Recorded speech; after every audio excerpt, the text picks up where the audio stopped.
Professor Luiz Felipe Torgal, a professora Maria Luísa Tucci, o professor Nuno Rosmaninho Rolo e o professor Cedira. Então, acho que a gente podia começar, né, com o professor Luiz Felipe Torgal, que vai falar sobre Fátima, aparições marianas em tempos de guerra. Ora bem, eu gostaria naturalmente de agradecer à comissão organizadora deste colóquio. Gostaria de começar por agradecer à comissão organizadora deste colóquio, na pessoa da sua coordenadora, a professora Maria Luísa Tucci, pelo convite muito simpático, a recepção, a excelente hospitalidade. E agradecer também, naturalmente, ao Sr. Juiz de ter-me proporcionado esta extraordinária experiência. Bom, eu devo dizer que falar de Fátima em 25 minutos, 30 minutos, não é uma coisa fácil. Estamos a falar de um fenómeno demasiado importante, suscetível, polémico, complexo, para ser apresentado numa comunicação de 20 minutos. Um fenómeno, de resto, estamos aqui no Brasil, tem um impacto enorme, eu sei, sobre os brasileiros. Eu sei que os brasileiros, geralmente, quando vão a Portugal, têm o hábito de ir a Fátima. E, por exemplo, só para ficarmos com uma ideia da dimensão que Fátima tem no Brasil, os serviços de estudos e difusão do Santuário de Fátima no Brasil registaram nada mais, nada menos do que 1.600 referências a Fátima existentes aqui no Brasil, entre santuários, o nome de Nossa Senhora de Fátima, igrejas, altares, paróquias, dioceses, monumentos, toponímia, atividades económicas, saúde, escolas. Portanto, isso revela bem o impacto que tem Fátima no Brasil hoje.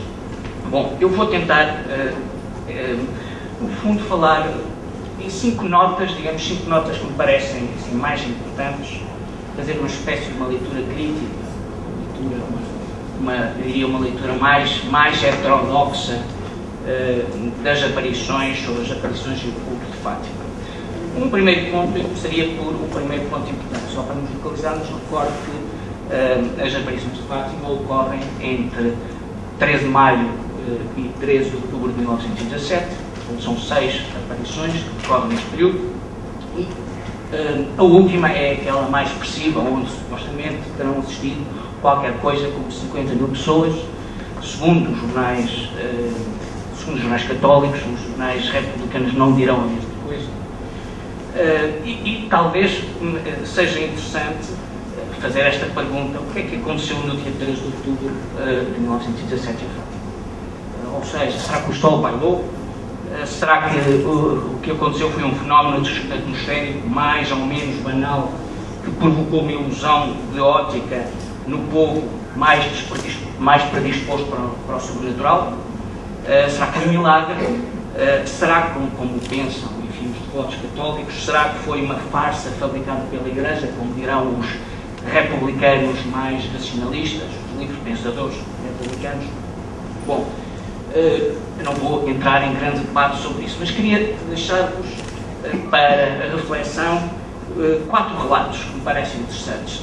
4 relatos de 2 pessoas apenas. Os primeiros 2 relatos são feitos por Avelino Almeida. Avelino Almeida era um jornalista do jornal republicano moderado, O Século.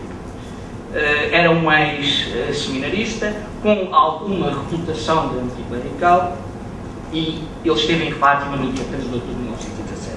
E escreve 2 textos, 2 artigos, um para o Jornal do Século, em outubro de 1917, logo depois da aparição de 3 de outubro, e depois escreve um segundo artigo para a Ilustração Portuguesa, no dia 17 de outubro de 1917. Bom, estes 2 artigos, de facto, revelam revelam que ele ficou perturbado com o que viu, diria mesmo que ficou fascinado com o que viu. Esses 2 textos tornar-se-ão, de resto, textos de referência para todos os fatimistas e os fatimólogos, e mais até os fatimistas, todas as pessoas, todos os cronistas devotos de Fátima vão repetir este texto até à exaustão. Ao contrário, os republicanos considerarão estes dois textos uma espécie de traição e dirão mesmo que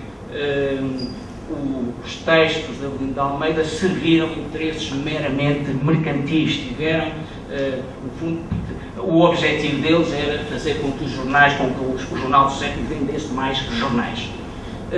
Depois, bom, não vou repetir aqui o que o texto diz, só queria dizer que, de facto, quando se lê esses textos, fica-se com a ideia de que ele acreditou, de facto, que ali aconteceu um fenómeno extraordinário. Posso só fazer esta citação. A certa altura diz ele: vê-se toda a imensa multidão voltar-se para o sol, que se mostra liberto de nuvens no zénite. O astro lembra uma placa de prata fosca, e é possível fitar o disco sem um mínimo esforço. Não queima, não cega, disse-lhe estar-se realizando um eclipse, mas eis que um alarido colossal se levanta e aos espectadores que se encontram mais perto se ouve gritar: milagre, milagre, maravilha, maravilha, aos olhos deslumbrantes daquele povo cuja atitude nos transporta aos tempos bíblicos. O sol bailou, segundo a típica expressão dos camponeses. Ele repetirá, de resto, um texto mais ou menos idêntico, até mais afirmativo, na revista Ilustração Portuguesa, que era uma revista vendida pelo século, que pertencia à empresa do século. Ora bem, este texto, como digo, será utilizado sistematicamente por os cronistas católicos e pela própria Igreja para comprovar a existência do milagre. O milagre que eles dirão é qualquer coisa como isto. Então, se houve um homem que era um racionalista, republicano, anticlerical, que escreve um texto destes, é porque aquilo aconteceu. É porque, de facto, algo se passou, algo de extraordinário, de maravilhoso aconteceu neste dia de Fátima. Simplesmente, há depois dois outros textos que, de certa forma, anulam estes. Estou a falar de dois textos escritos por Domingos Pinto Coelho. Domingos Pinto Coelho era um advogado, jurista, monárquico, conservador, católico militante, depois bastonário, veio a ser de resto bastonário da Ordem dos Advogados, nos anos 30, e ele escreve dois textos também para o jornal A Ordem, em 16 e 17 de outubro de 1917, e esses textos, ao contrário, revelam já um grande ceticismo e até uma visão muito prudente perante aquilo que ele assistiu.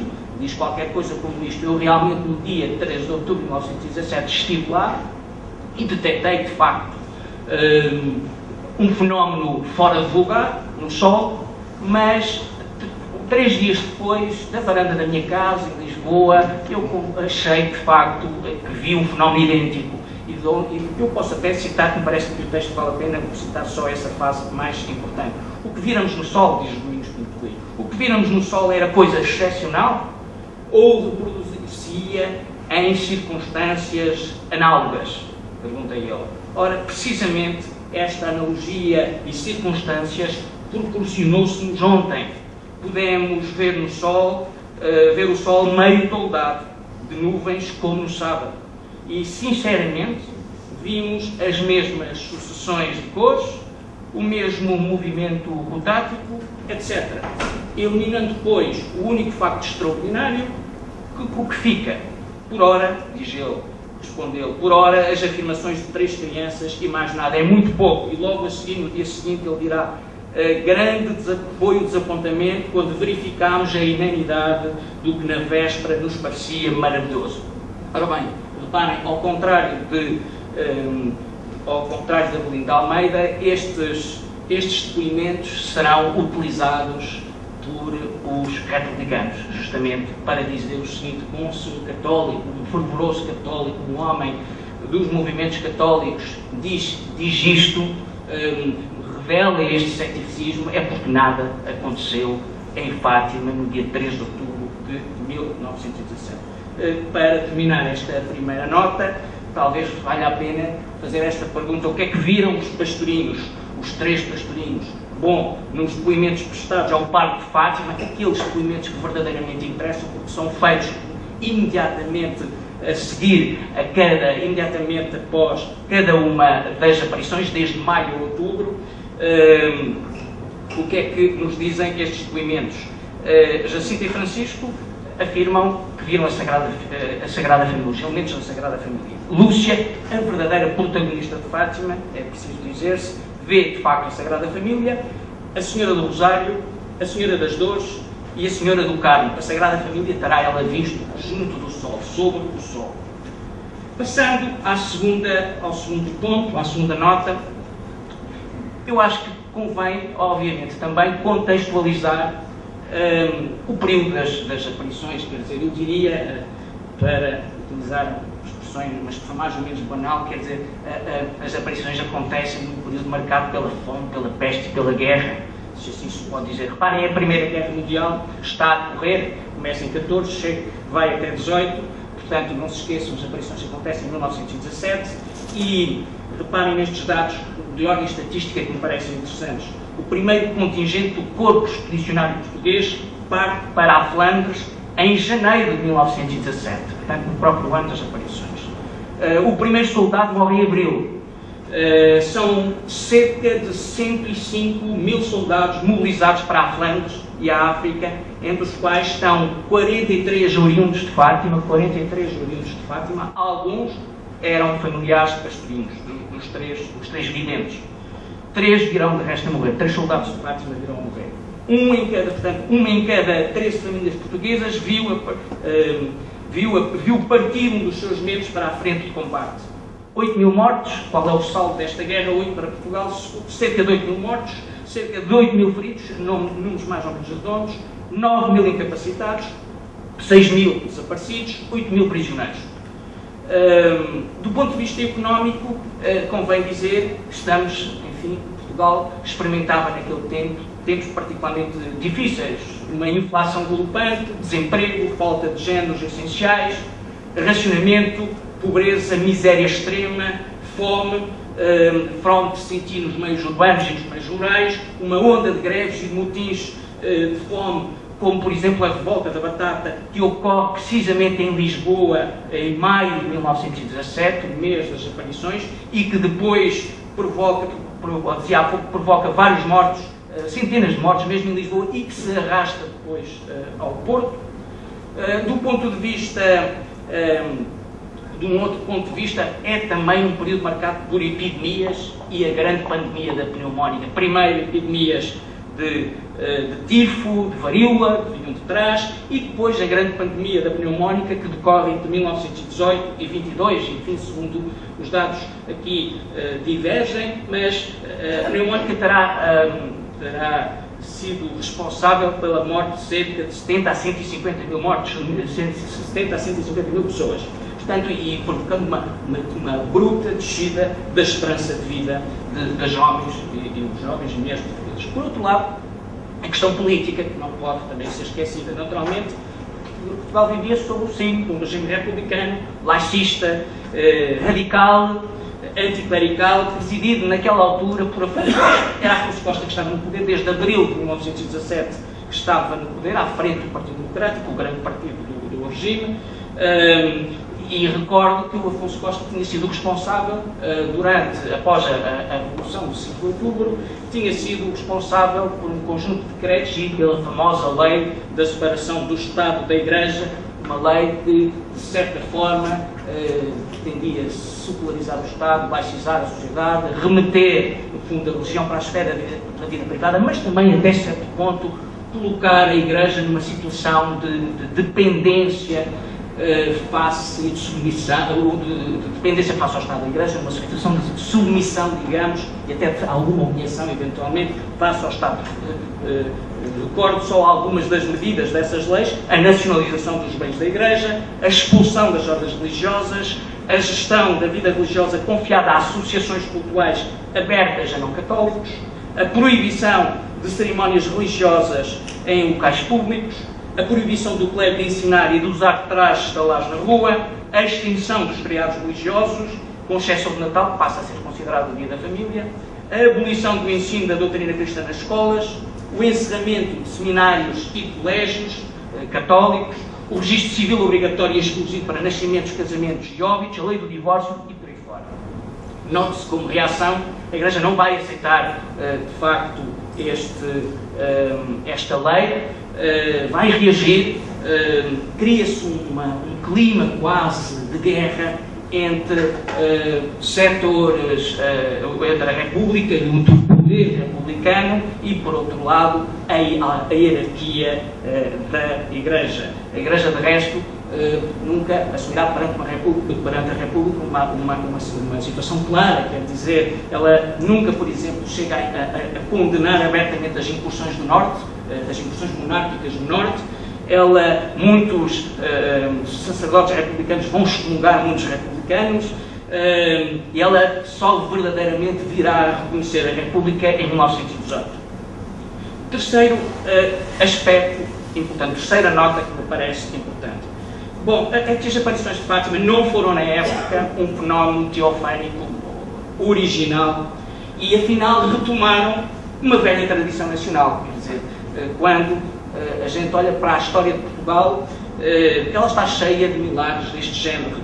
Basta recordar que na origem, de certa forma, na origem da fundação de Portugal está o milagre do Ourique, não é? Que, na verdade, é um mito criado mais tarde, a partir de 1416, e que foi, de resto, completamente refutado por Alexandre Herculano. Alexandre Herculano será, depois, de resto, fortemente criticado pela Igreja por causa disso, mas a ideia de que Afonso Henriques, na véspera da batalha de Ourique, tem um encontro divino com Deus, com Cristo, que lhe augura uma vitória gloriosa nessa batalha e noutras batalhas vindouras contra os infiéis, e a consequente fundação do Império Cristão. Portanto, há aqui uma certa visão providencialista da história interessante.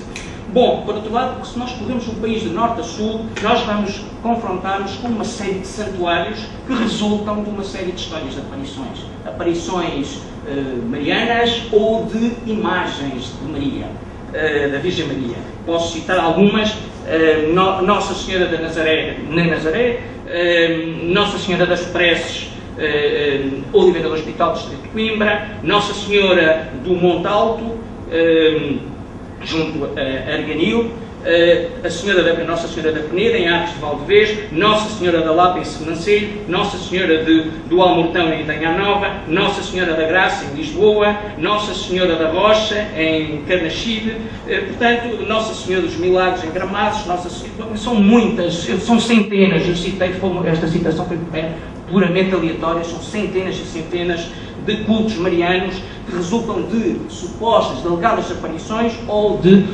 aparições misteriosas de imagens da Virgem Maria. Depois, citar 2 ou 3 casos que me parecem interessantes. Por exemplo, no século XVIII, em 1757, no dia 13 de maio, reparem bem, 1757, 13 de maio, dá-se uma aparição mariana em São João da Folhada, Serra da Abuvareira, entre o Douro e Minho, no norte de Portugal. E esta aparição, o que é que aconteceu exatamente nesta aparição? Mais ou menos isto: num cabeço do monte chamado Outeiro do Pereiro, quase a uma hora antes do ocaso, apareceu a 3 pastorinhos que teriam menos de 12 anos, uma mulher brilhante e resplandecente, para lhe encomendar que divulgassem a todos os seus conterrâneos que jejuassem a pão e água às sextas-feiras e os sábados seguintes. A dita mulher terá ainda asseverado que se identificaria caso o povo rumasse durante 9 dias àqueles penedos para louvar Nossa Senhora. Esta data aparece nas memórias paroquiais das freguesias do Distrito do Porto, em 1756. Próximo de Fátima, há uma tradição de aparições marianas. Nossa Senhora do Fetal, que era desta terra, da mãe de Lúcia, a 10 km de Fátima. No século XVI, a Virgem apareceu a um pastorinho para lhe aplacar a fome com pão e ter-lhe depositado uma imagem junto a uma alegada fonte miraculosa.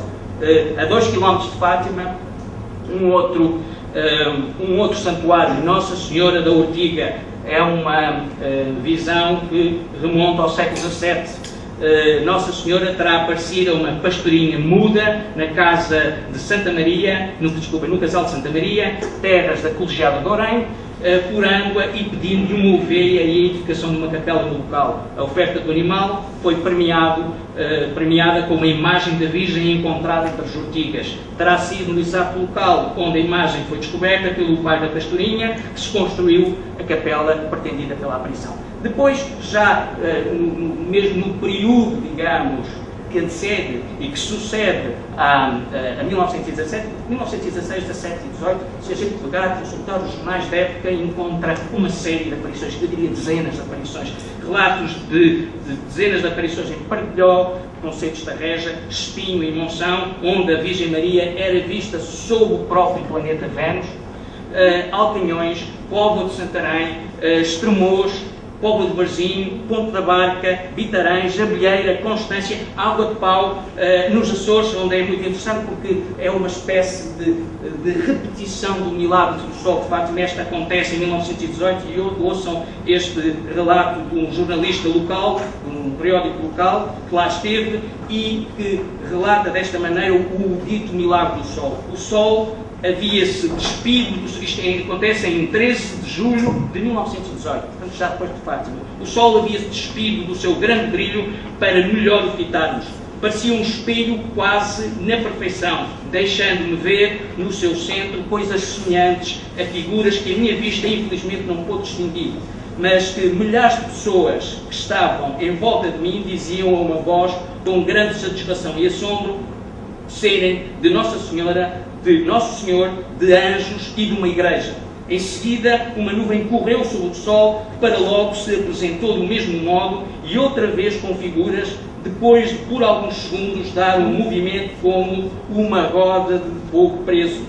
Tão excepcional fenómeno repetiu-se pelo espaço de um quarto de hora, aproximando-se com ligeiras interrupções. E enquanto isto se passava, a feliz vidente, eram duas as videntes, a feliz vidente parecia desmaiada ao colo do homem, muito perto de mim. Espetáculo igual nunca os meus olhos viram e como que jamais verão.